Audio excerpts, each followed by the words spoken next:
They thought they could silence a black girl forever by attacking her in a high school hallway.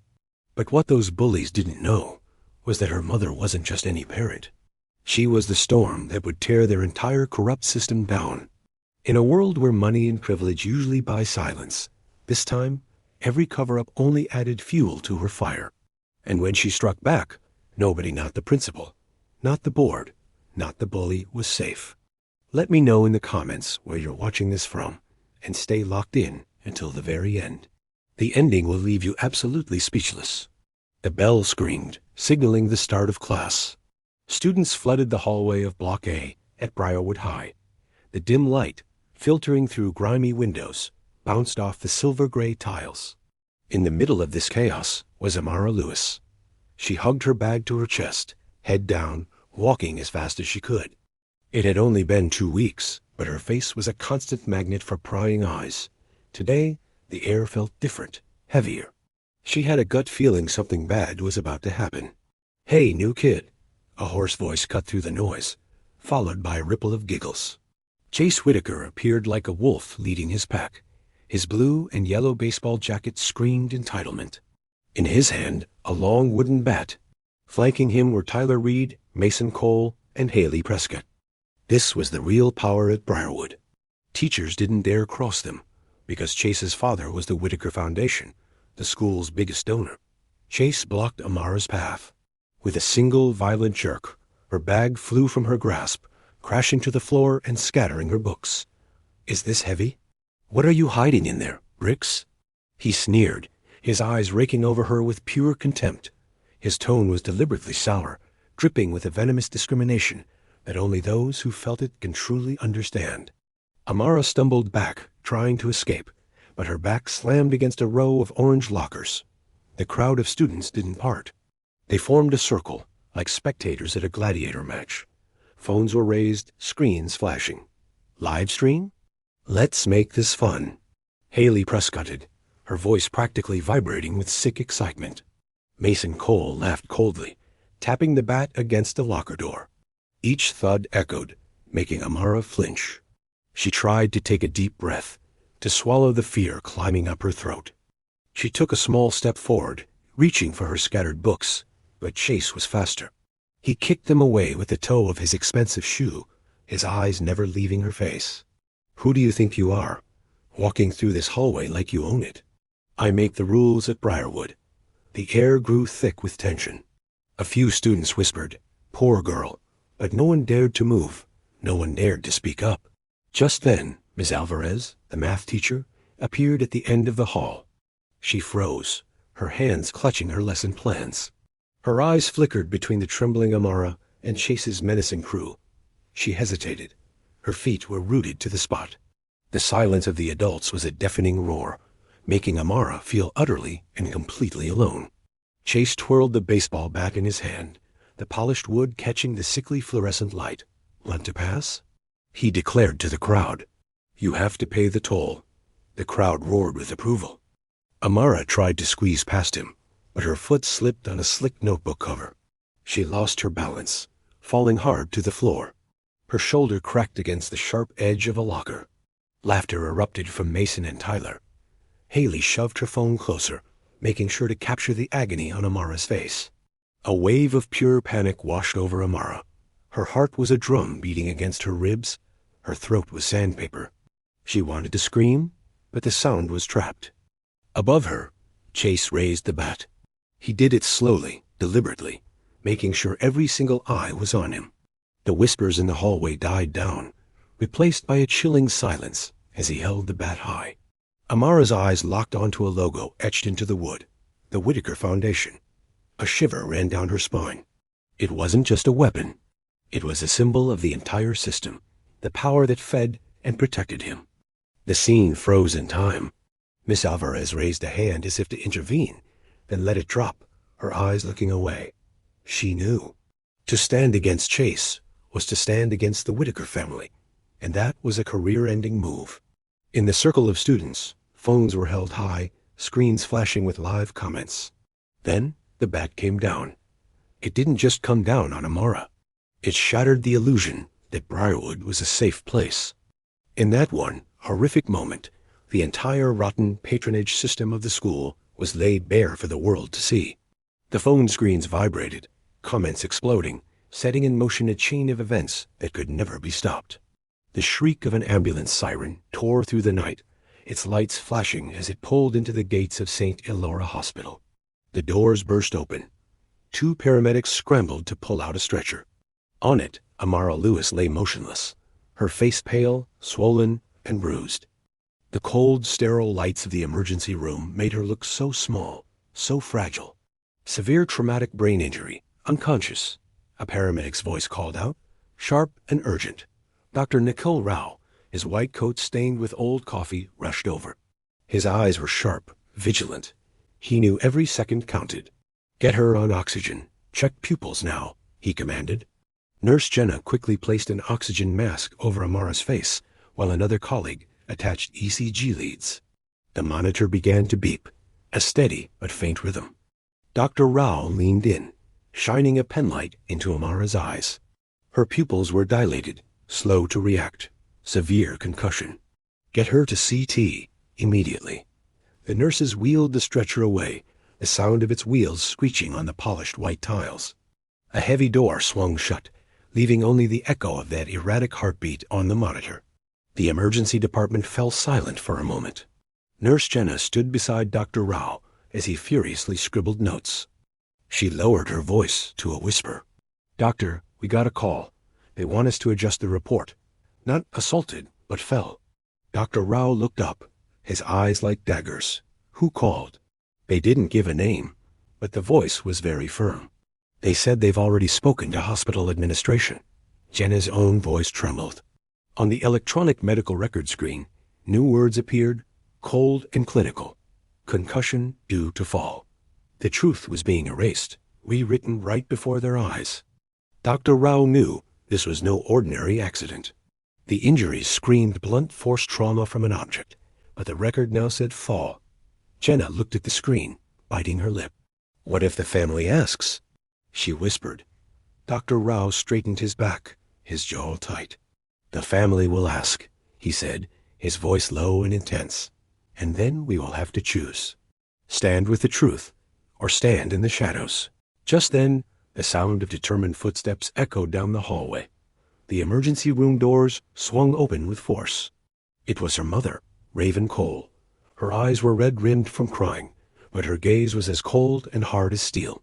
She walked straight to the hospital bed, her hand shaking just slightly as she reached out to touch Amara's arm. As the truth was being buried under a single line in a file, justice began to stir. Raven squeezed her daughter's hand, her eyes blazing with a fire that promised retribution, as if a silent, unbreakable vow had just been made. This wasn't just a mother's grief. This was the beginning of a war. The sight of a 16-year-old girl, motionless, her neck wrapped in white bandages, a weak, steady rhythm on the heart monitor. It made my heart ache more than any wound I'd ever seen on the battlefield. The ICU door hissed open. Dr. Rao walked out, his face etched with exhaustion. He clutched a file, his voice raspy. "Amara's condition is still critical. The CT scan is clear, no major bleeding, which is good. But if this coma lasts, we just can't say." I nodded, but my eyes were locked on that file in his hands. "Let me see it." Dr. Rao hesitated. My stare must have been too intense, because he finally handed it over. I flipped through the pages, my eyes scanning each line. In seconds, a fury I hadn't felt in years ignited in my chest. 2 words, printed in cold black ink, jumped out at me. Cause, fall. They were like a knife twisting in my gut. I looked up, my voice hoarse but ice cold. "Who wrote this, Dr. Rao?" He swallowed hard. It's what's in the system. I was just following procedure. I know her injuries don't look like a fall, but the report was filed before my shift began. I gripped the file, my knuckles turning white. My gaze fell on the vending machine next to me. Without thinking, I slammed my fist into its side. A loud metallic clang echoed down the sterile hallway. A can of soda rattled down, and a single coin spun out, its sharp clatter slicing through the silence. "I don't believe in coincidences," I said, each word sharp and deliberate. Just then, A man in a perfectly pressed gray suit walked toward us. His badge read, Internal Affairs Investigator, St. Elora Hospital. He offered a slick, practiced smile. Mrs. Cole, I understand you're upset, but sometimes records need to be agreeable for everyone. I spun around, my eyes locking onto him like a targeting system. Agreeable? My daughter was beaten into a coma with a weapon. You write fall, and you're comfortable with that? She's in there, breathing because a machine is doing it for her. The air grew thick, stretched taut like a wire about to snap. The investigator adjusted his tie, refusing to meet my gaze. I threw the file onto a nearby table, the paper slapping against the surface. A memory flooded back boot camp, years ago. I'd trained dozens of peace officers, drilling them on integrity, on discipline, on protecting the vulnerable. One of my best recruits was a kid named Nolan Pierce. He was now a school peace officer in this very district. A light bulb went off in my head. If the hospital and the school were compromised, tangled in Whitaker's web of influence, then I'd go to another link in the chain. One I had forged myself. I pulled out my phone. My hand trembled slightly, but my resolve was solid iron. The clock on the screen read 2 a.m. I dialed. After a few rings, a groggy voice answered. Hello, who is this? Pierce, it's Raven Cole. My voice was low, cutting through his sleepiness. You owe me the truth. The line went silent. The sleepy breathing stopped, replaced by a heavy, weighted quiet that promised a storm was coming. If the system is corrupt, I thought, then you use the system to expose its own decay. I hung up, my eyes burning like embers in the dark hospital corridor, ready for the battle to begin. The next morning at Briarwood High felt unnaturally heavy.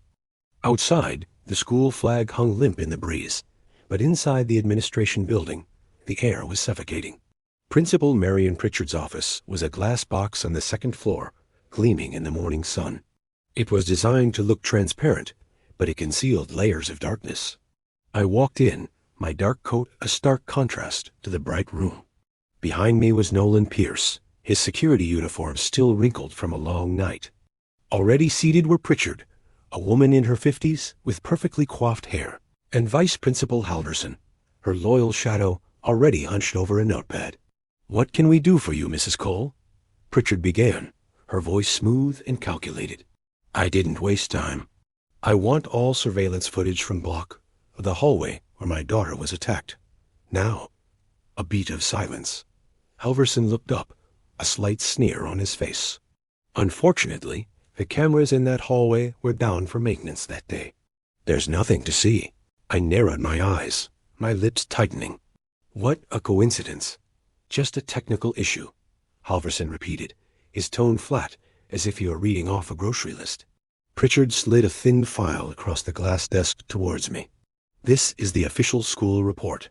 There was no violence. It was an accidental fall. There's no evidence of an assault. The paper felt as cold as a blade. I glanced at the emotionless words. A flimsy attempt to erase the truth. The image of Amara in that hospital bed flashed in my mind. My nails dug into the desk's edge. I saw her injuries, I said, my voice low, but sharp as shattered glass. She didn't fall. She was beaten. And you know it. Halverson avoided my eyes. You're making baseless accusations against the school's reputation. You need to calm down before. Slap. I slammed my hand flat on the glass tabletop. The file jumped, and paper scattered. The sound vibrated through the room. Pierce tensed, ready to move. Pritchard, however, maintained her unnerving half-smile. Mrs. Cole, I understand your distress, but we follow procedure here. Without camera footage, the accident report stands. There's no evidence to suggest otherwise. The walls felt like they were closing in. I took a deep breath, reining in my anger. Instead of exploding, I sat back, my eyes locking on Pierce for a fraction of a second, a silent reminder of the lessons I'd taught him. As I turned and walked out, I made sure my steps were slow, letting Pritchard and Halverson believe they had won. But just as their office door clicked shut behind me, Pierce brushed past, his voice a low whisper in my ear. The maintenance log, it doesn't add up. I checked the system. Someone altered the timestamp late last night. My eyes flashed. A crack had just appeared in their perfect glass fortress. "Are you sure?" I asked, my voice hoarse. Pierce nodded, his expression firm. "I was your student. I know a forgery when I see one. That log was doctored." I scanned the hallway, then gave a sharp nod. "If there are no cameras, we find another lens."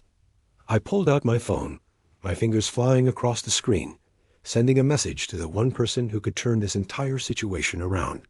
Ms. Patel, the tech teacher, the one the students trusted. "No camera? Fine. We'll open up 1,000 other lenses. The students' phones." I put my phone away, a fire igniting in my eyes. The storm Pritchard thought she'd weathered was just beginning to form. Briarwood High's computer lab was tucked away at the end of the 3rd floor.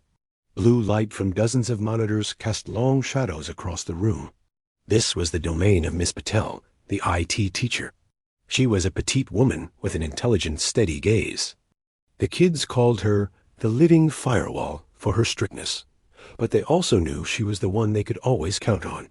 I walked in, and my presence immediately drew the attention of the media club students huddled around a workstation. I got straight to the point. "I need the original video of the attack on my daughter." Before someone manages to delete it for good, Ms. Patel didn't hesitate. She turned to her students. "Nina, Deshawn, Ivy, you heard her. Get to it." Nina Tran, a girl with thick glasses, was instantly a blur of motion over her keyboard. Deshawn Blake, a tall, lanky student, opened his own laptop, scanning the school's back-end servers. And Ivy Morales, a girl with a cascade of curly hair, started scrolling through social media, looking for reposts. "I saw a couple of clips this morning," Ivy said, frowning. "But by noon, they were all gone. Not deleted by the users," I clarified. "Taken down?" "Under a copyright claim," Nina replied, her tone laced with suspicion. "But that makes no sense. It's a student video." Nina's fingers flew, command line windows popping up on her screen. She traced the takedown notices back through the system, her brow furrowed in concentration. "There's a burner account. No name. It spammed dozens of takedown requests overnight." I stood behind her, my eyes tracking every line of code. "Find the IP address." "Working on it." Nina bit her lip, her focus absolute. A moment later, she froze. "No way. What is it?" Deshawn asked, looking over.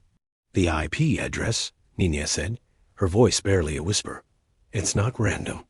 It traces back to the county school board's main office server." She swallowed hard, her hands trembling just slightly. The fight was bigger than I thought. "The president of the Board of Education is Elliot Whitaker." Just saying the name made the air in the room freeze. The frantic tapping of keyboards stopped, leaving only the low hum of the computer fans. Ivy whispered what everyone was thinking. "That's Chase's father." Raven clenched her fists, her eyes flashing with a new understanding. This wasn't just about a schoolyard fight. This was a web of power and manipulation, meticulously woven from the top. "They want the clip deleted," Deshawn said, her voice shaking with indignation. So, it wasn't just the bullies. It was the adults, the powerful ones, protecting them. Ms. Patel quietly took off her glasses, wiping them with a slow, deliberate motion before looking straight at Raven. "I know the risks," she said, her voice steady, "but I'm keeping this data on a private server. If you want it, I'll provide you with a secure copy." Raven simply nodded. No words were needed. In that moment, a true ally had joined her fight. Nina, her hands still trembling slightly, printed out the IP logs and placed them on the table. White paper, black text, irrefutable evidence. Raven took the pages, folding them carefully. "Good," she said, her voice dangerously calm. "Now I know where to go." A woman who had been pushed to the edge of despair was now armed with enough evidence to start a war. And this time, there would be no mercy. Raven walked out of the computer lab, phone in hand. She scrolled through her contacts, her finger stopping on the one number she knew would make Elliot Whitaker nervous, the County Board of Education. Her eyes turned to ice. This time, she would strike at the very source of the power. That morning, the Briarwood County Board of Education headquarters felt more like a fortress. A polished brass plate on the door read, "Closed session, school safety." But everyone inside knew this was a battleground where power was about to collide head-on with truth. In the center of the grand oval table sat Elliot Whitaker. Salt and pepper hair, tailored suit, and a smooth smile that suggested he had everything under control. The other board members shifted anxiously in their seats, pretending to read documents. The door swung open. Raven Cole entered, her posture ramrod straight, her eyes like steel. Beside her was Dana Ortiz, a young, sharp lawyer whose reputation preceded her. Dana's presence alone was enough to make the board members uneasy. "Mrs. Cole, Miss Ortiz," Elliot said, raising an eyebrow with that polite, condescending smile. "Shall we begin?" Dana didn't waste a second. "We are requesting that the board immediately secure all digital data related to the Briarwood High incident," she announced, her voice echoing in the silent room. "This includes camera systems, internal emails, and potentially altered medical records." A few board members exchanged nervous glances. Elliot leaned back, chuckling. "And what evidence suggests the data was tampered with?" Raven opened her bag and placed the stack of IP logs squarely in the middle of the table. "Here," she said. "Anonymous accounts spamming copyright claims to take down the original video. The IP address traces directly to this office building." Whispers erupted around the room. Elliot picked up the papers with 2 fingers, as if they were something distasteful. "A technical coincidence," he scoffed. "Anyone can fake an IP. I advise you to calm down, Raven. We can negotiate privately. Find a way to settle this for your family." His voice was soft, but the threat was clear. "Your daughter will be well taken care of, and you can be safe. If you stop—" Raven's eyes narrowed, but she remained silent. Dana stood up again, pulling another set of papers from her briefcase. "We are not here to negotiate," she declared, her words like hammer blows. "This is a temporary restraining order from the district court, effective immediately.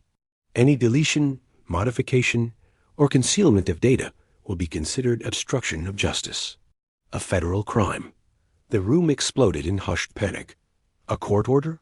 one member whispered. Elliot's smile finally vanished, his eyes flashing with cold fury. He quickly regained his composure, propping his chin on his hand, sizing Raven up like a predator. "Fine," he sneered. "You want to play the legal game. But this game is far from over." The meeting ended in a suffocating tension.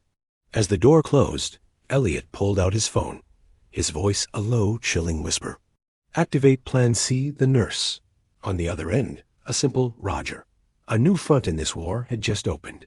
While Raven and Dana had won the first battle, another hand was already reaching into the one place Amara was most vulnerable: the hospital. Night fell. The IQ glowed with a cold, sterile light. Raven walked into the nursing records room, a labyrinth of paper files and silent tension. Yenna, the night nurse, jumped when she saw Raven, her knuckles white as she gripped her pen. A hospital administrator pretended to be busy, while a security guard watched Raven's every move. "Yenna," Raven said, her voice low but firm. "I need the truth. Who asked you to change the records?" Yenna swallowed hard, glancing at the administrator, who shot her a warning look. The air was thick with fear. Raven stepped closer. "You called Dr. Rao that night, didn't you? You said someone was trying to interfere. Say it again." Yenna trembled, then finally broke. "It was an email from a law firm," she whispered. "They represent the Whitaker Foundation." The administrator slammed his hand on the table. "That's enough, Yenna. You have no authority to discuss this." Raven turned on him, her voice sharp as glass. "And you have the authority to alter the records of a critically injured child?" The security guard took a half-step forward. Raven didn't flinch. Just then, Yenna took a deep breath and pulled a stack of papers from a drawer. "This is the original record," she said, her hand shaking as she passed it to Raven. "I kept a copy just in case." Raven unfolded it. The words were clear. Cause of injury: blunt force trauma consistent with being struck. Not a fall, not an accident. The truth in black and white. But Yenna wasn't done. She leaned in and whispered, "There's one more thing. Dr. Rao uses a digital stethoscope ... one with a recording function. He was on a call that night. He forgot to turn it off." The air froze. "You mean," Raven began. Yenna nodded quickly.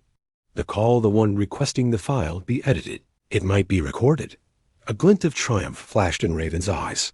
The administrator paled and lunged for the papers, but Raven was faster, her military instincts taking over. The security guard moved to intervene, but Raven locked eyes with him.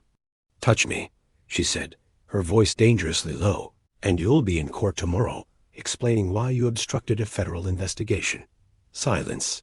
The men backed away. Raven stuffed the evidence into her coat pocket and turned back to Yenna. "Hold on," she said softly. "You're not alone anymore." Out in the hall, she immediately sent photos of the records and the stethoscope information to Dana. Her message was short. "We have a recording." The game had just changed, and Raven was holding the winning hand. A whisper in a hospital can bring down an entire building of power. I looked up at the flashing lights on the ceiling, my eyes determined. The cover-up had gone far beyond the hospital walls. Now it was time to strike back. The smell of wood and damp sweat filled the air as I stepped into the Briarwood High baseball equipment room. Yellow light reflected off shelves crammed with gloves, balls, and helmets. But amid the mundane equipment, I was searching for only one thing, the bat that had knocked my daughter down. Sergeant Nolan Pierce followed, his eyes scanning the room like radar, a silver whistle dangling from his chest as he crossed his arms, his expression grim. "Mrs. Cole, I don't know why you're dragging me into this," Coach Briggs growled. "A bat's a bat. There's no reason to mess with the team." I stood straight, my gaze cold. Not all bats are the same. There's one that left blood on the floor of the A-block hallway. I want it. Now. Briggs just shrugged, trying to sound nonchalant. "It's lost. Students borrow them. They lose them. It's normal." Silence fell heavily in the small room. I stepped closer, each step forcing Briggs back. "Lost?" My voice was low but firm, like a punch.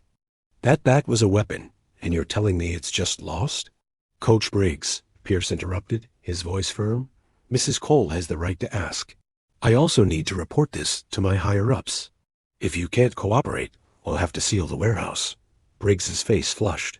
"Seal it? This is a ball field, not a crime scene." The air was tense. I realized Briggs wasn't nervous about a lost bat. He was nervous about something else. His eyes darted to the floor, refusing to meet mine. Pierce walked to a corner, pointing to a small camera mounted near the ceiling, almost hidden. "What about this?" "A secondary system to monitor equipment. Don't tell me it's also down for maintenance." Briggs froze, a flash of panic clear on his face. Pierce opened his laptop, connected to the camera, and in moments, a nighttime video appeared on the screen. The storage room was dark, lit only by a flashlight. A figure appeared, Brandon, the baseball team manager. He stealthily opened a shelf and pulled out a bat. Then, another face was revealed in the light, Vice Principal Halverson. He nodded, signaling Brandon to take the bat, his expression full of contempt. "When the weapon walks, the one who opens the door is the one most afraid of the light," I said softly. Briggs stammered, sweat beading on his forehead. I don't know anything about that. I was just told not to let anyone touch the backup camera." I didn't reply. I just turned and strode out of the warehouse, my steps determined. I already had my answer. Pierce followed, his eyes sullen. Outside in the hallway, the bell rang for recess. Students poured out, flooding the corridor. I stopped, pulled out my phone, and sent a short message to Halverson. "We need to talk. Right here. In front of everyone." I attached a single sentence. "When the weapon walks, the one who opens the door is the one most afraid of the light." I snapped my phone shut, my eyes blazing. The crowd of students would be my witness. The A-block corridor was a waterfall of people, filled with laughter and chatter. But when I appeared, the crowd gradually quieted. I stood straight, my cold eyes scanning each face like a sudden storm. In the middle of the corridor, Vice Principal Halverson was trying to blend in, but when he saw me walking toward him, he froze. A few students had already turned on their phones, live streaming the encounter. I stopped right in the middle of the aisle and said just one sentence, my voice echoing in the space. "Who opened the warehouse door at 2:43 a.m.? The noise died. All eyes turned to Halverson. He mumbled, but no words came out. Students began to whisper, phones raised higher. What's going on? Is that evidence? Halverson tried to force a smile. I don't know what you're talking about.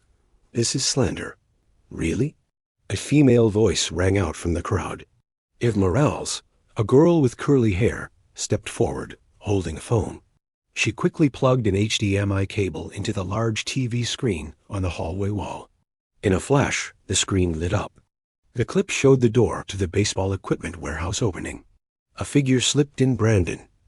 Then, a familiar voice, sharp and clear. Hurry up, Halverson's voice. The crowd exploded. Oh my God, it's him, the vice principal. Halverson's face went pale. He stammered, I was just following orders. It wasn't my decision. I crossed my arms, my eyes like ice. Whose orders? With no way out, Halverson blurted out, Principal Pritchard. She told me to look after the donor's property. He stumbled over his words. She said the bat belonged to the Whitaker Foundation. I didn't dare argue. The words dropped like a bomb. Students screamed. The live stream exploded with views and comments. The cover-up. The principal was involved too. Whitaker bought them all. I didn't say another word. A single question was enough to shatter the veil of silence. I turned to the crowd, my voice clear. You heard him.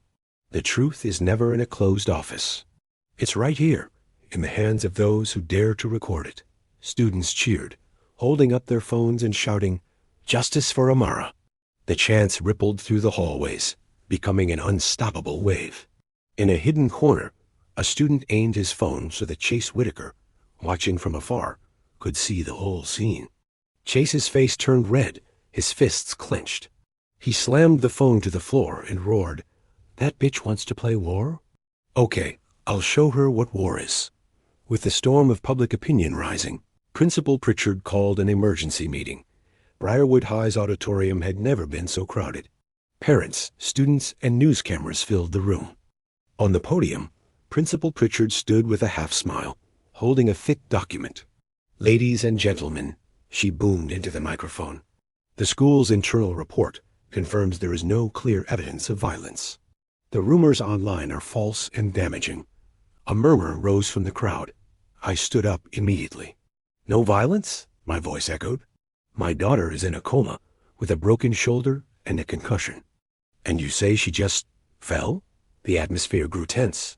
My lawyer, Dana, stepped up to the podium beside me and opened her briefcase. If Principal Pritchard insists there was no violence, we will present a full chain of evidence. Dana pulled out each document, her voice like a hammer. 1. IP logs showing the Board of Education office spamming complaints to remove the original video. The fight was far from over, but the truth was finally coming to light. One document, one video, one voice at a time.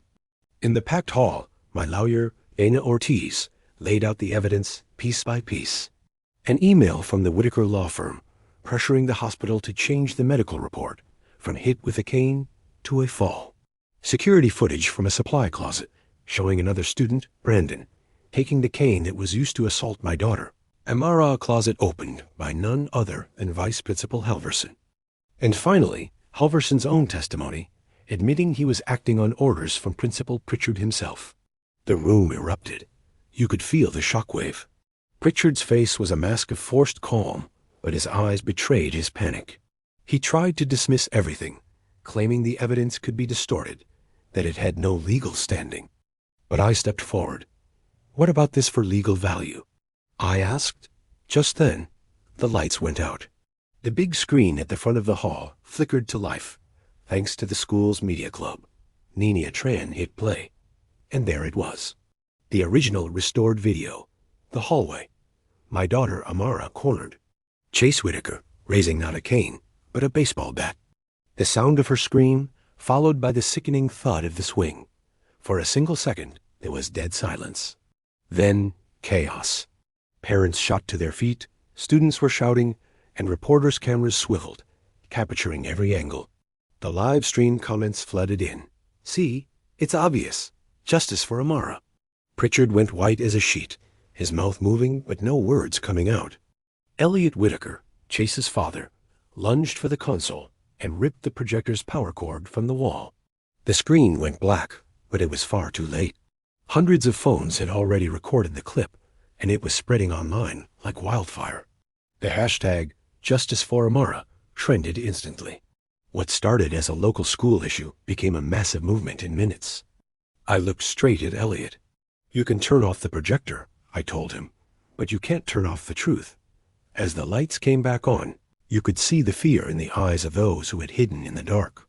He clenched his fists, pulled out his phone, and whispered, "Activate the next plan."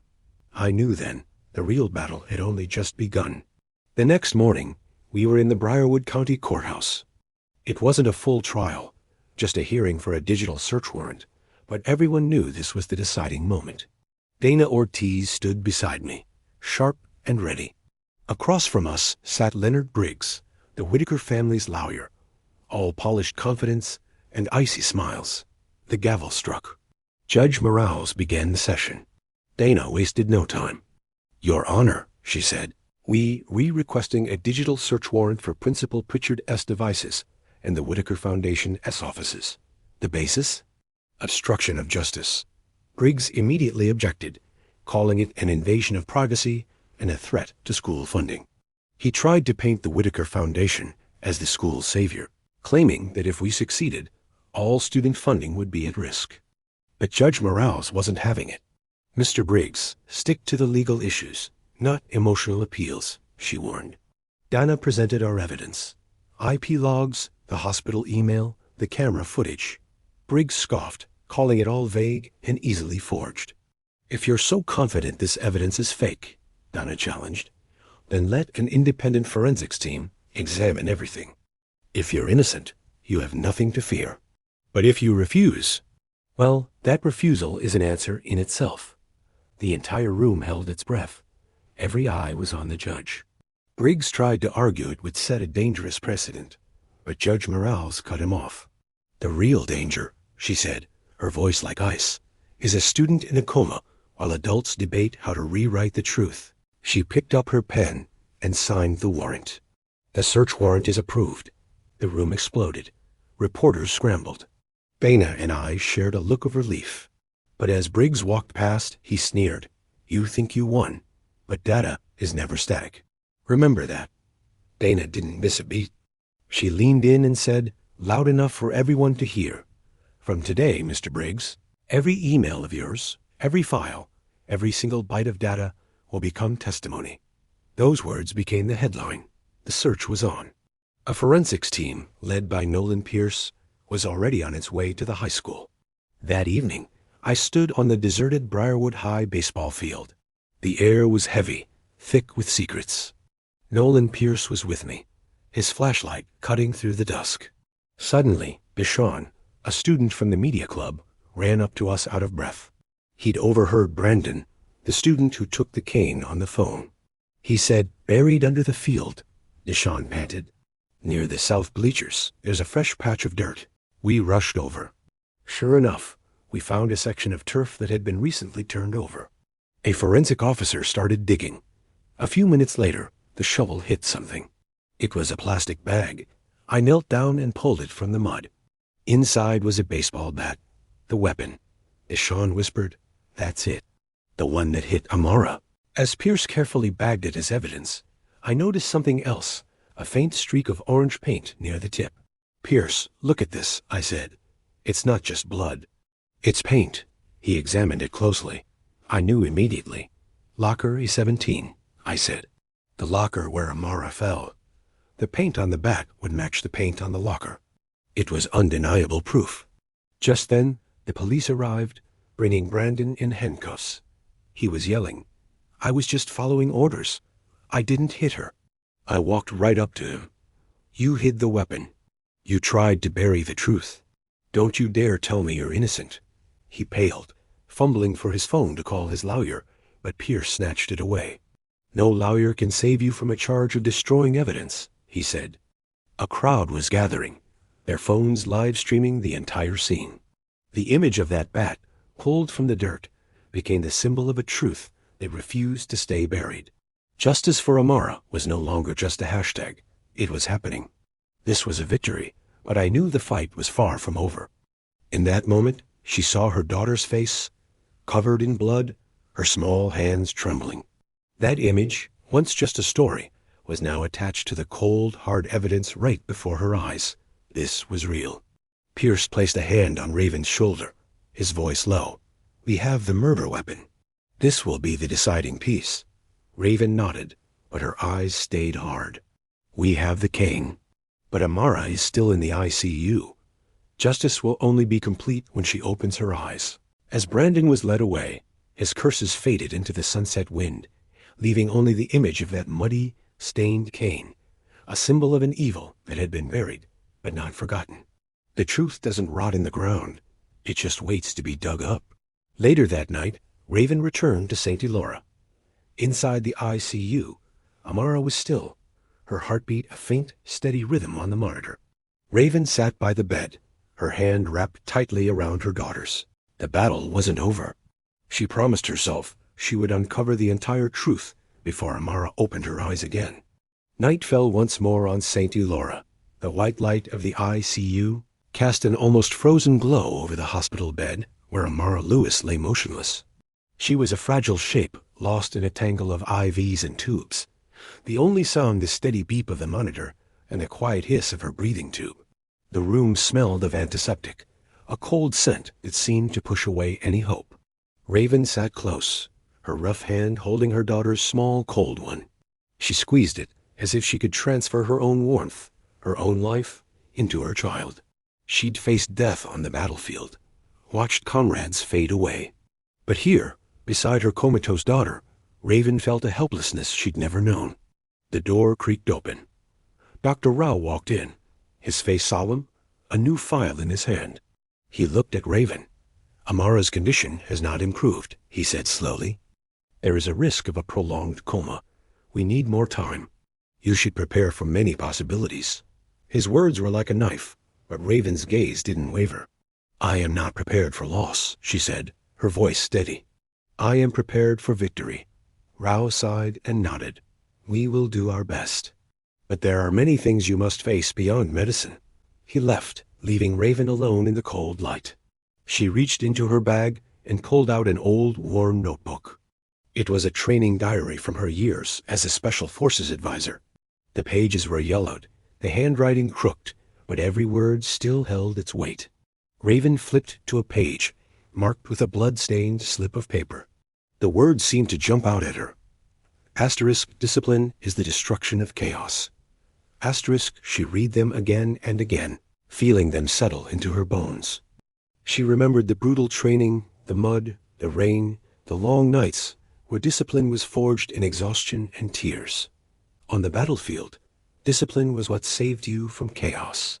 And now, in Briarwood, discipline would be her weapon against a rotten system.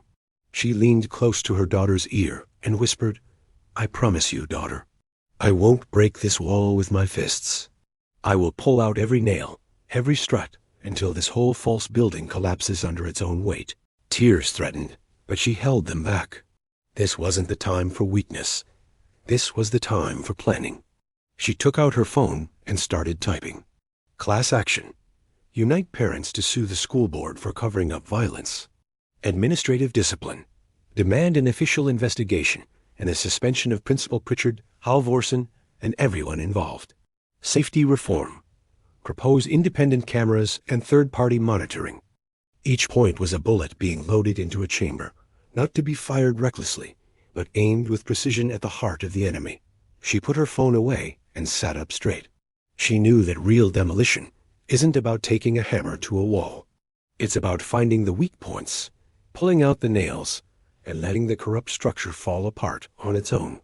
A small group of parents had gathered outside. They were whispering about the video that had gone viral, about the weapon that had been found. One mother, holding her child, said, "If Amara were my child, I would want justice." 2. Another father growled, "We've been silent for too long."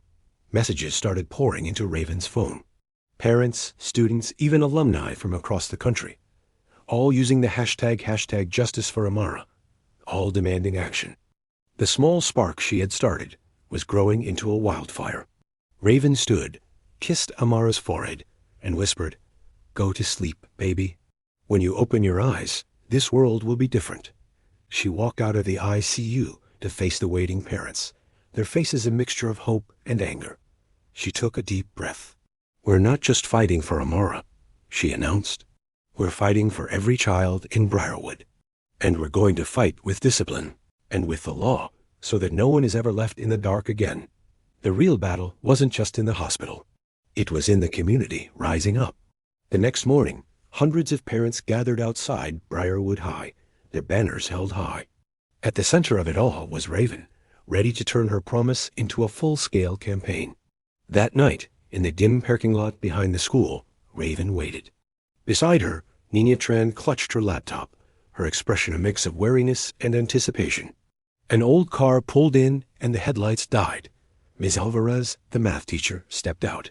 She looked exhausted, her eyes red. "Thank you for coming," Raven said. Alvarez glanced around nervously. I can't stay quiet anymore.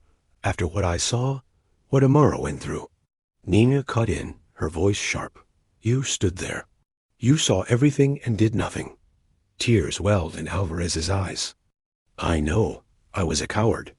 I was afraid of losing my job, afraid of Whitaker, afraid of everything. But my biggest fear," she continued, "was seeing my students abandoned.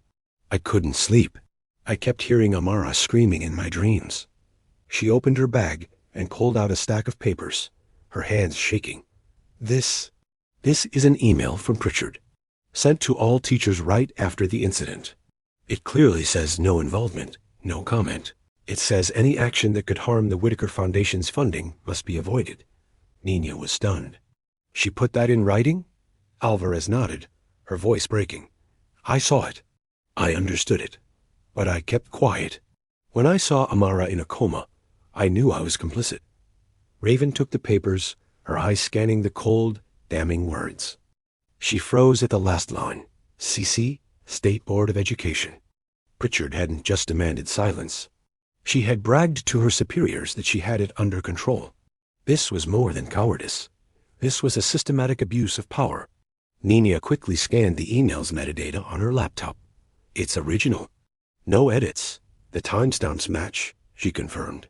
"This is the knife that goes straight to Pritchard's heart." Alvarez finally broke down, covering her face. "I deserve to be despised. I let my fear rule me. I might lose my job for this, but at least I'll be able to sleep." Raven placed a hand on her shoulder. "Courage isn't about not being afraid. It's about doing the right thing while you're shaking. And today, you did it." The atmosphere in the parking lot had changed. This was the key. This was the proof they needed to tear it all down. As the city lights cast long shadows, Nina captured a pivotal moment. A tearful Alvarez handing over a stack of damning emails to Raven. Her voice, though trembling, carried the weight of a long overdue confession. "I was silent," she admitted, her face a mask of regret. "I apologize to Amara. I will not be silent again." Just speaking the words seemed to lift a burden from her. Raven took the emails, her expression grim but determined. "Send these to Dana. Now," she commanded Nina. "She'll know what to do." Nina's fingers flew across her phone, encrypting and sending the data that would ignite a firestorm. This was the turning point. Alvarez's confession was the spark, and these emails were the gale-force wind destined to burn away the veil of deceit.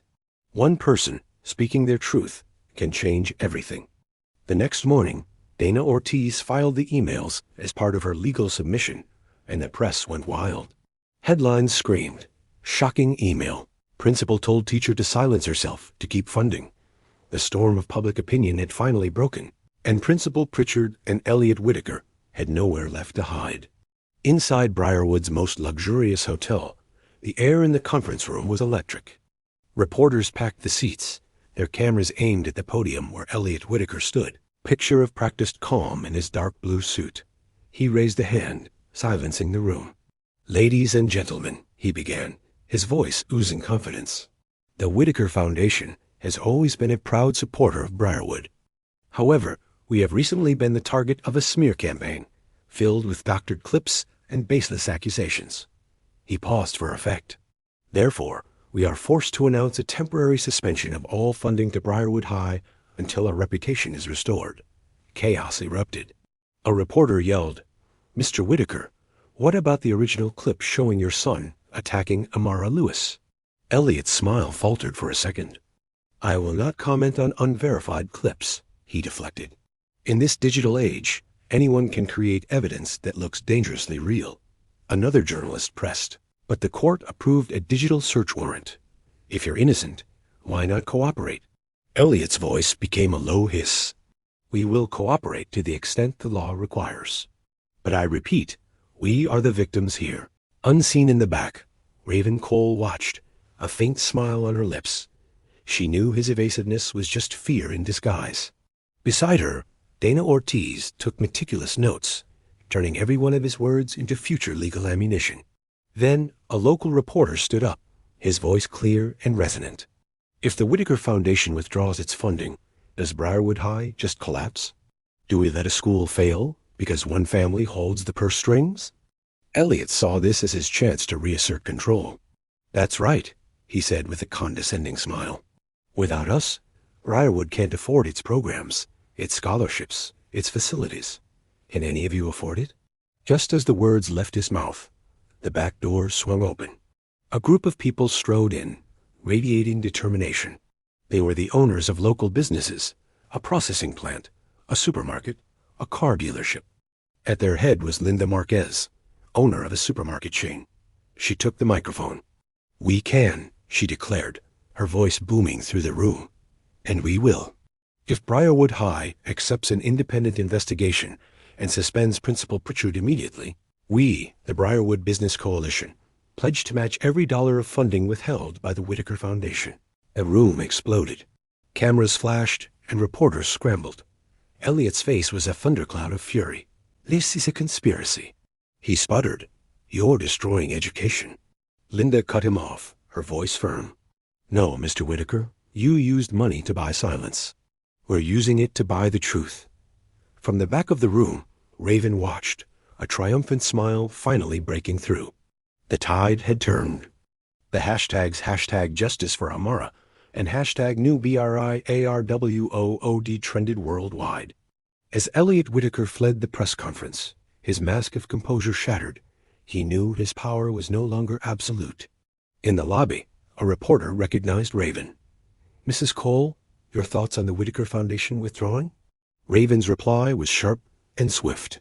One day, he will wish he had only withdrawn his money, not covered up a crime.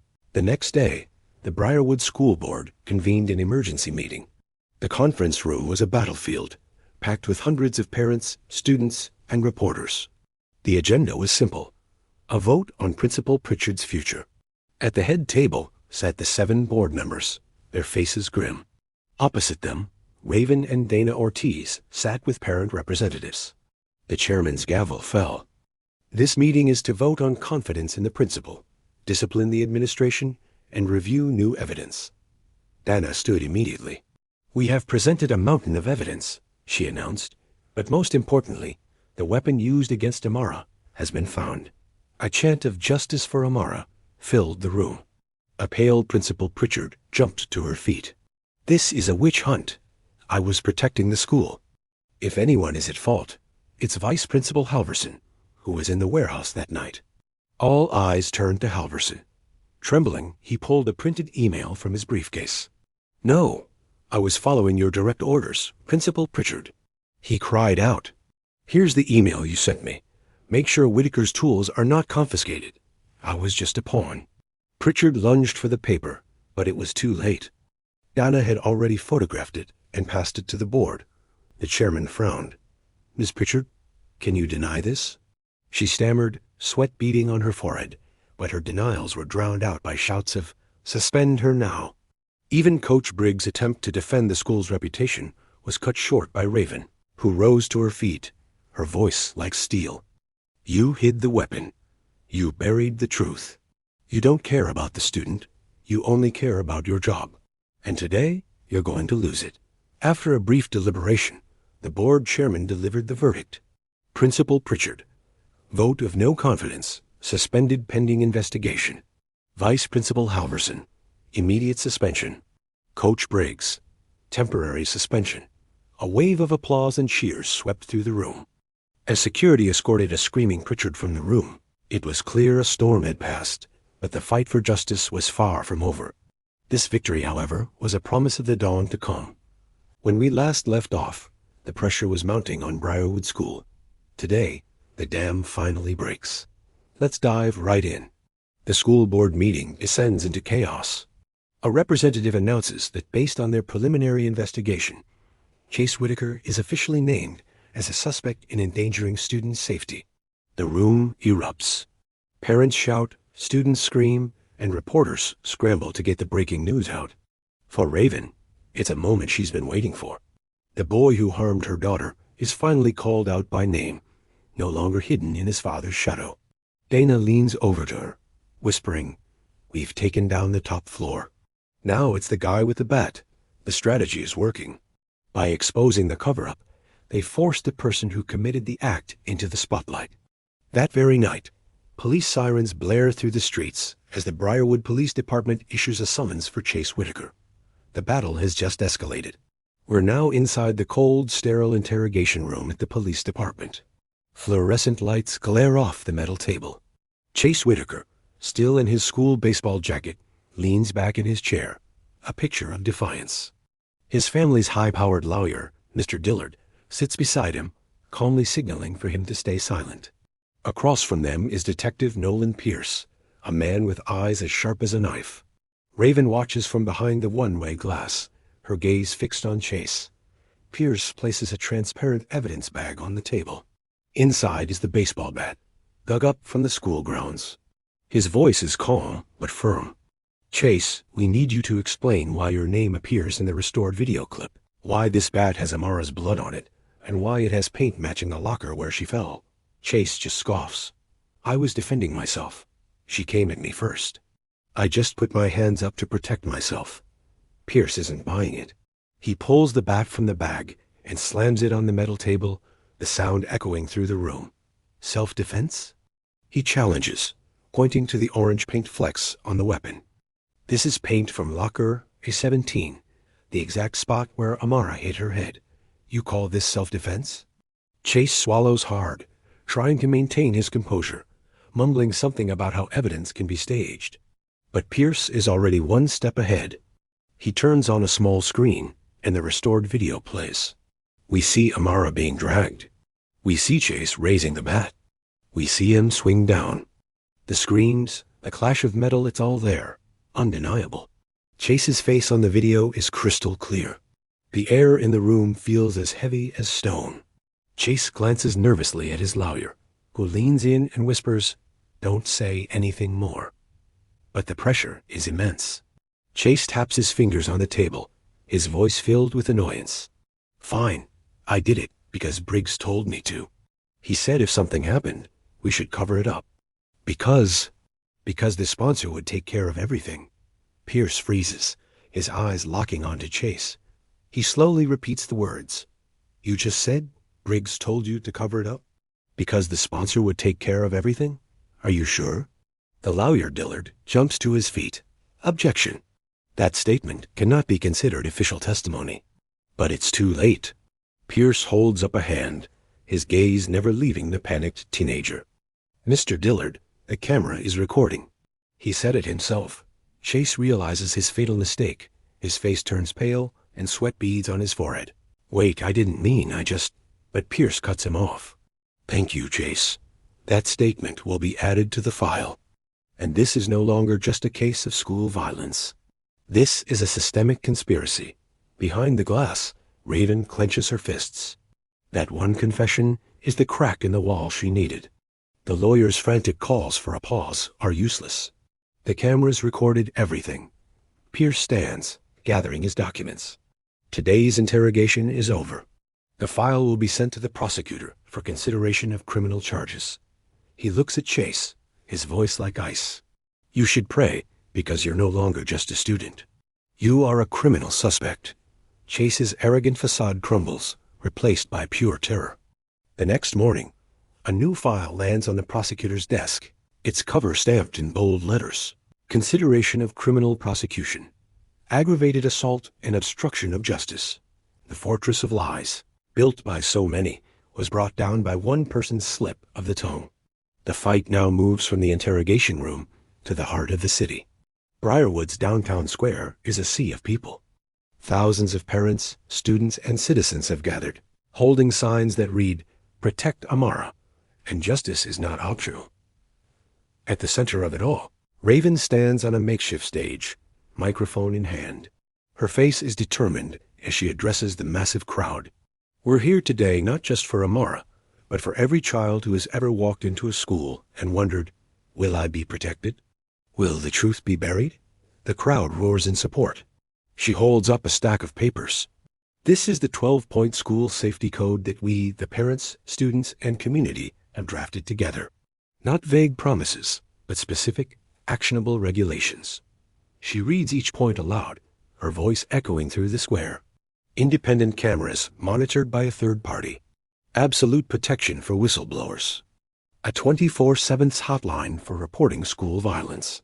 Immediate suspension for anyone who conceals evidence. Transparent reporting to parents within 24 hours. A community-led monitoring board with real power. As she lists each rule, the crowd's cheers grow louder. The hashtags #ProtectAmara and number 12 Rules for Safety explode online. But then, a small group of counter-protesters appears, their banner reading, "Don't destroy our school." The atmosphere tenses. The TV cameras swing toward them, eager for a conflict. But Raven calmly raises her hand for silence. She looks directly at them, her voice low but carrying across the square. We aren't tearing down the school. We are rebuilding it properly. You can't just put a new coat of paint on a house with a rotten foundation. To save it, you have to replace the foundation itself. The crowd is silent for a beat, and then erupts into thunderous applause, chanting, "Protect Amara. Protect our kids." In that moment, a shift of power occurs, moving from the wealthy elite to the community itself. As the rally continues, Raven's phone rings. The caller ID reads St. Elora Hospital. Her heart pounds in her chest. She steps away from the noise and answers. It's the doctor. His voice is urgent. "Mrs. Cole, it's Amara. There's been a change. You need to come to the hospital. Now." And that's where we leave it for today. A monumental victory in the public square, immediately followed by a terrifying unknown development at the hospital. In the chaotic sea of people chanting her daughter's name, Raven's eyes flashed. Time seemed to stand still. She knew then, sometimes to save a house, you have to rip out and replace the entire foundation. Her heart pounded as she dashed from the platform, pushing through the excited crowd. Ahead, a distant flash of ambulance lights signaled a new turning point. The battle was moving from the streets back to where it all began. Dawn crept through the ICU window, painting the white walls a pale, hopeful yellow. The monitor still beeped its steady rhythm, but this morning it sounded different, like a subtle shift in the melody of life. Raven Cole sat vigilantly by the bed, her eyes shadowed from sleepless nights. Her hand never left her daughter's, a constant anchoring presence. The door opened softly, and Dr. Rao walked in, his gaze gentle but tense, as if he'd been waiting for this very moment. Beside him, Nurse Jenna's face was tired, but her eyes were filled with a quiet hope. "Any progress?" Raven whispered, her voice hoarse and raw. Dr. Rao looked at the monitor, then leaned down to check Amara's pupils. He took a deep breath, placing a reassuring hand on Raven's shoulder. "Mrs. Cole," he said softly, "maybe today is the day we've been waiting for." Raven's breath hitched.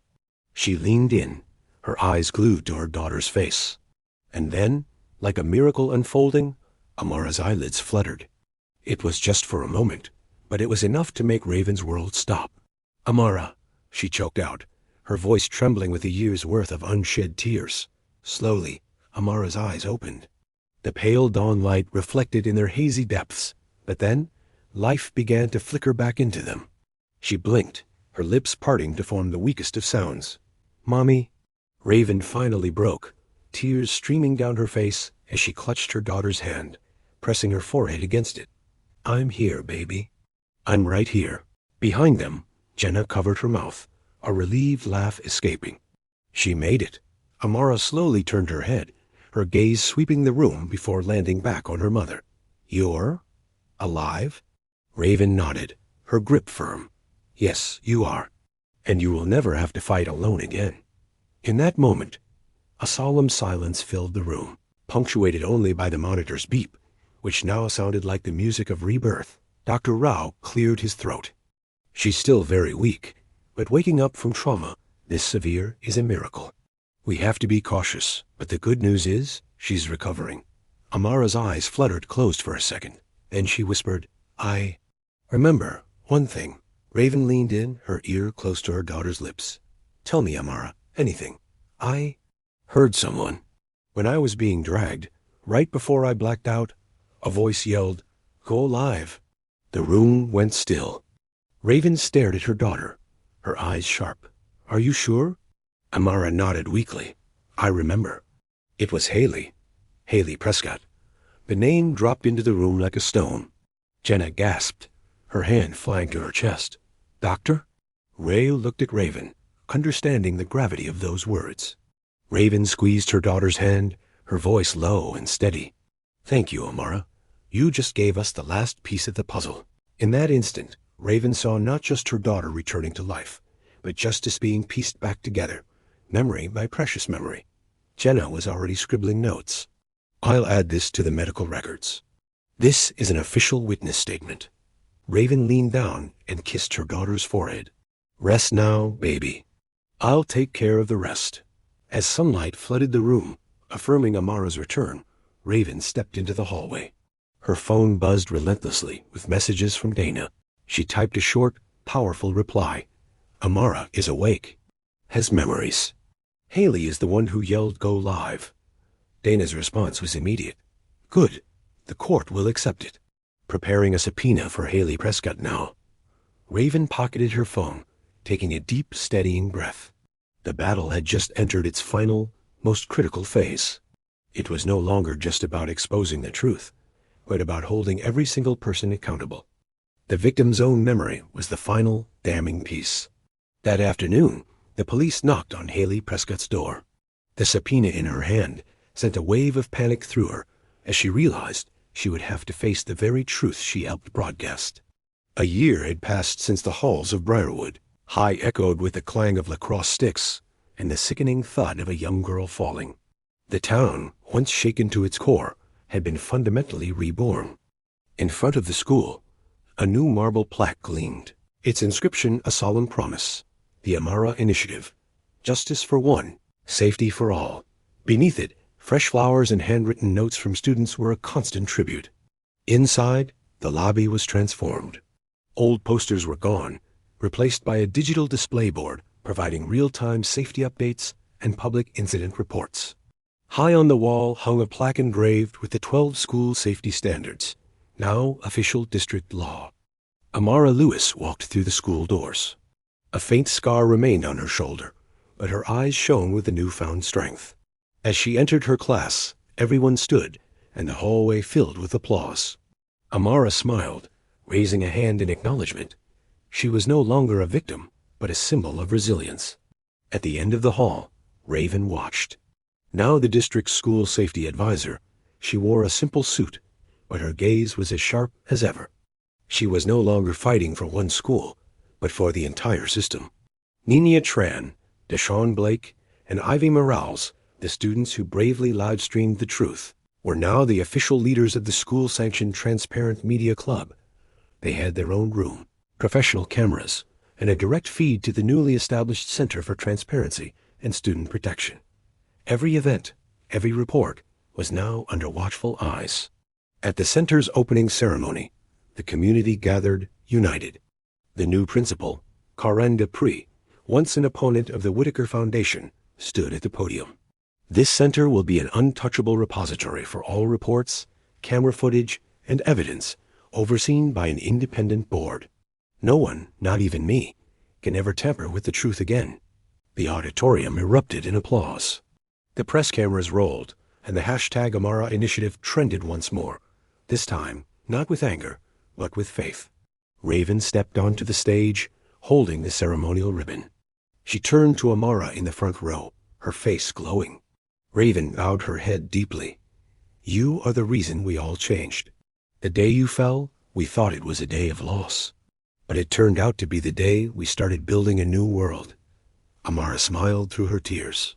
The crowd rose to its feet in a thunderous standing ovation. Then, a large screen lit up, displaying the verdicts. Chase Whitaker, aggravated assault and obstruction of justice. Sentence, 12 years in prison with mandatory re-education. Coach Briggs, destruction of evidence. Sentence, 5 years suspended, 2 years probation, and banned from working in education. Principal Pritchard, abuse of power and concealment of truth. Sentence, 8 years in prison, permanently banned from all educational institutions. The news was clear, undeniable. Parents cheered, students chanted, but Raven didn't smile. She simply closed her eyes and let out a long, slow breath. Justice isn't perfect, but today it had found its way. With a snip, the scissors cut the ribbon. The Center for Transparency and Student Protection was officially open. The metal plate in front of the door was engraved with a powerful slogan, "Truth is a common property." Raven turned to face the crowd, her voice echoing with conviction. "People used to threaten to destroy the school," she declared, "but we've learned that destruction isn't about smashing bricks and tiles. It's about dismantling a rotten structure to build a system of justice that can last." And we did it. The applause was thunderous. As Raven looked out at the faces of students, parents, and returning alumni, she saw a new kind of legacy taking shape, one not built on money or power, but on justice. The day Amara fell was the day the old order began to collapse. As the ceremony concluded, a reporter pushed a microphone forward. "Raven, will this model be replicated in neighboring schools?" A small, confident smile touched Raven's lips. "This is just the beginning," she replied, as camera lights flashed around her. "If a peg can be driven in at Briarwood, then every school can do the same." The story might have ended at Briarwood, but a new chapter was just beginning in countless other hallways where justice desperately needed a voice. 6 months after the Briarwood Transparency Center opened its doors, the Amara Initiative had become a phenomenon. State newspapers ran headlines like, "Briarwood's New Model for School Safety," and a tragedy turned into a standard for reform. People were talking about this unprecedented system, one born from trauma, but designed to protect everyone. The movement had reached the state level. Hundreds of parents, students, and officials gathered in the grand halls of the state capitol. On the stage behind the podium, large letters spelled out, "The future of school safety, the Amara Initiative." Television cameras rolled, capturing every historic moment. Raven Cole, now a state school safety advisor, stepped onto the stage. Dressed in a casual suit, her face was calm, but her eyes held a fiery determination. She was no longer just a resilient mother. She was a leader of the statewide movement. Her voice boomed through the hall, each word firm and clear. "Today, I am proud to announce that the first 3 schools outside of Briarwood will adopt the full 12-point standard of the Amara Initiative." The names of the schools, Riverside High, Oakwood Academy, and Northgate Prep, appeared on the large screen behind her. "This is not a gift," Raven continued. "It is the basic right of every single student." The auditorium erupted in applause. Parents hugged each other, many with tears of relief streaming down their faces. In the front row, Amara, her eyes shining with pride, gently squeezed her mother's hand. When the MC called her name, Amara walked slowly but steadily onto the stage. The girl who had once lain motionless in an ICU bed now stood ready to address hundreds of people. Her voice was soft, but carried incredible weight. "I don't want anyone else to go through what I went through," she said. "If the Amara Initiative can save even one friend I've never met, then everything was worth it." Applause echoed through the hall once more. But then, a figure rose from the section reserved for officials. It was Mr. Holloway, a representative from the conservative faction of the Ministry of Education. He took the microphone, his voice dripping with skepticism. "This idea sounds wonderful, but what about the reality?" He challenged. "Independent cameras, anonymous hotlines, oversight boards. This all costs hundreds of thousands of dollars per school. This state doesn't print money. This is a dream, not a practical policy." A worried buzz filled the room. The optimistic energy deflated as people began to bow their heads, considering the financial hurdles. Reporters immediately swung their cameras toward Raven, waiting for her response. She didn't answer right away. Instead, her gaze swept across the rows of students in the audience. Then, a 10th grade girl from Riverside High stood up. Her voice trembled, but her words were firm. "I was beaten in the locker room," she said, her voice cracking with emotion. "When I told my teacher, I was told not to make a big deal out of it. If the Amara Initiative had been there, I wouldn't have had to suffer in silence." The murmuring in the hall stopped. The girl turned to Amara, her eyes welling with tears. "We need this," she pleaded. "We need the protection you didn't have." Immediately, a male student from Northgate Prep also stood up, his jaw tight with anger. "I was threatened just because of the color of my skin," he said, his voice rising. "If there had been a hotline, if there had been cameras, if there had been people who would actually listen, then the violence wouldn't have won." The hall fell into a profound silence, which was then shattered by an explosion of thunderous applause. Mr. Holloway stood speechless, the microphone slipping from his hand and clattering onto the table. Raven walked over to the students who had spoken, placing a supportive hand on one of their shoulders. She turned back to the crowd, her voice ringing out with renewed strength. "A seed has been planted, but its roots are spreading throughout this land. No one can uproot our memories or stop this younger generation from demanding justice." The entire audience rose to their feet, the applause continuing, a wave of solidarity and hope. Reporters captured the powerful moment as the hashtag #ProtectOurKids began trending across social media. The ceremony ended in a triumphant roar, but before Raven could even take a breath, her phone vibrated violently in her pocket. The screen displayed a name that sent a chill down her spine. Dana Ortiz. Raven answered, and Dana's voice came through, urgent and sharp. "Raven, Elliot Whitaker has filed a lawsuit. The Whitaker Foundation is trying to overturn the defamation claim. They want to restore their reputation through the courts." Raven's eyes darkened. Her hand gripped the phone, her expression turning to steel. The battle was far from over. She took a deep breath, looking out at the hall that still echoed with the powerful voices of the students. She whispered to herself, "If they want a fight in the courts, I will bring the truth there." The story was about to shift to a new, even more challenging front, the Whitaker Foundation's countersuit. The fight for Amara, and for all the kids like her, had just entered the legal arena. Raven Cole stepped onto the stage, a picture of calm resolve in her casual suit. She was no longer just a mother fighting for her child. She was now a state school safety advisor, and her voice resonated with newfound authority. "Today," she announced, each word hitting with precision, "I am pleased to announce that the first 3 schools outside of Briarwood will adopt the full 12-point standard of the Amara Initiative." The names Riverside High, Oakwood Academy, and Northgate Prep flashed on the screen behind her. This wasn't just a win, it was a revolution. "This is not a gift," Raven declared, "but a basic right of every student." The auditorium erupted. Parents hugged, tears of relief streaming down their faces. In the front row, Amara gently squeezed her mother's hand, her eyes shining with pride. When the MC called her name, Amara walked steadily to the podium.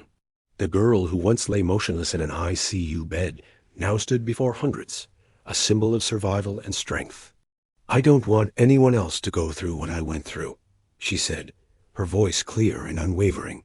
"If the Amara Initiative can save just one friend I've never met, then everything I endured was worth it." The applause was deafening, a wave of support washing over her. But then, a figure rose from the officials section. It was Mr. B. Holloway, a known conservative from the Ministry of Education. He grabbed the microphone, his tone dripping with skepticism. "The idea sounds great," he began. "But what about the reality? Independent cameras, hotlines, oversight boards. All of this costs hundreds of thousands of dollars per school. This state can't just print money." His words hung in the air, a cold dose of pragmatism. "This is a dream, not a policy." A murmur of concern rippled through the crowd, heads bowed. The reporters, smelling conflict, swiveled their cameras to Raven. She didn't answer immediately. Instead, her gaze settled on a row of students. Then, a 10th grade girl from Riverside High stood up, her voice shaky but firm. "I was beaten in the locker room," she confessed. When I told my teacher, I was told not to make a big deal out of it. If there was an Amara initiative then, I wouldn't have had to stay silent. The room went quiet. The girl turned to Amara, her eyes welling with tears. We need this. We need the protection you didn't have. Before the silence could settle, a male student from Northgate was on his feet, his jaw tight with anger. I was threatened just because of the color of my skin, he said, his voice rising. If there was a hotline, if there were cameras, if there were people who would actually listen, violence would not have won. Holloway was stunned, speechless. His microphone clattered onto the table. Raven walked over to the student, placing a reassuring hand on his shoulder. She looked out at the audience, her voice ringing with conviction. A seed is planted, but its roots are spreading throughout this land. No one can uproot these memories, and no one can stop this generation from demanding justice. In that moment, the entire audience rose to their feet. The applause was thunderous, a sustained roar of solidarity. Reporters captured it all, and the hashtag #ProtectOurKids exploded across social media. The ceremony ended in triumph, but just as Raven began to exhale, her phone vibrated violently.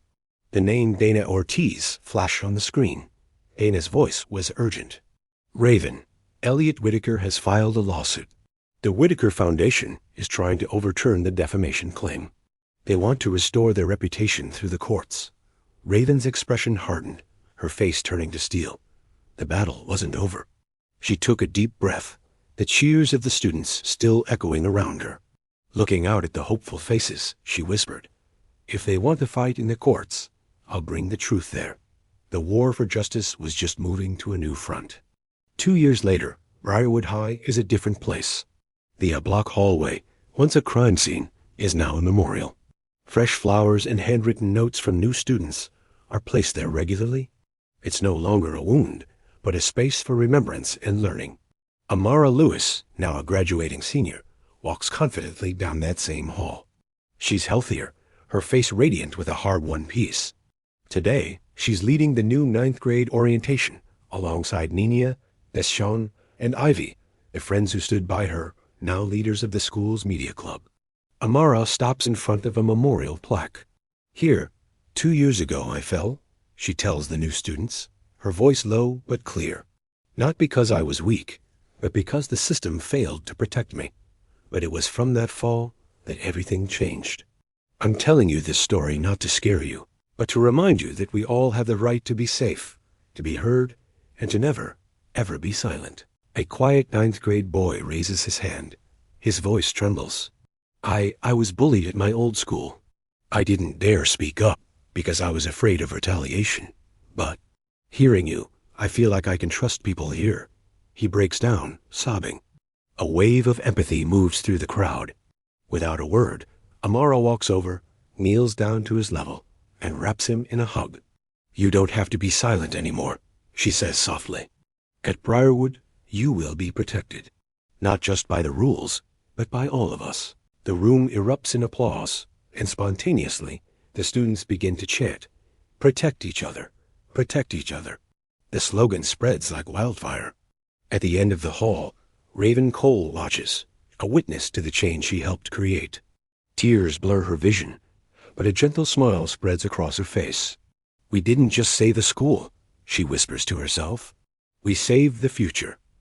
The media club's camera focuses on the plaque, then pulls back, capturing a hallway filled with laughter, tears, and a powerful sense of unity. The day Amara fell was the day an old, broken order collapsed, and a new generation rose to take its place. The camera then pans up, through the glass windows to the sky. Across the state, white flags bearing the words Amara Initiative flutter in the wind. The story of Briarwood may be ending, but its legacy of justice continues, carried forward by the very students it was designed to protect. This is how one mother turned her daughter's unimaginable pain into the downfall of a corrupt system. The bullies thought they could break one girl, but instead, they awakened a force that tore down every wall they hid behind. Now, I want to hear from you. If this was your child, what would you have done differently? Let me know your thoughts in the comments below. And if this story moved you, please smash that like button. Share this video with someone who needs to see it, and subscribe for more stories that matter. Thank you for watching.